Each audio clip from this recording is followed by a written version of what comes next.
যদি content create করে সফলতা অর্জন করতে চান তাহলে অবশ্যই একটি ক্যাটাগরির উপরে আপনাকে ফোকাস দিতে হবে।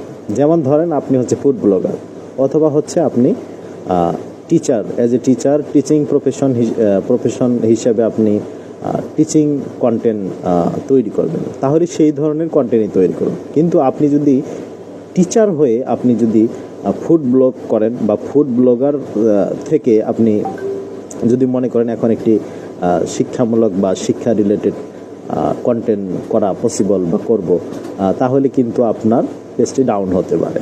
অর্থাৎ ডাউন হতে পারে এই জন্য আপনি কন্টেন্টকে কনভার্ট করে আরেকটা প্ল্যাটফর্মে চলে যাচ্ছেন, তো অডিয়েন্স আপনাকে সেইভাবে নেবে না।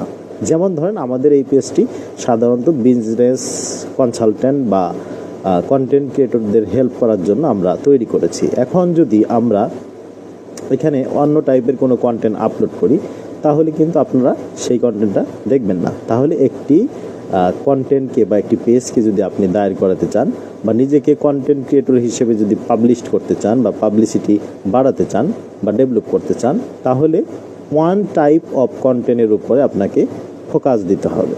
আর যদি আপনি ভ্যারাইটিস টাইপ কন্টেন্ট নিয়ে কাজ করেন তাহলে হচ্ছে আপনি আপনার গন্তব্যে পৌঁছাইতে পারবেন না। আশা করি এটা বুঝতে পারছেন সবাই। ধন্যবাদ।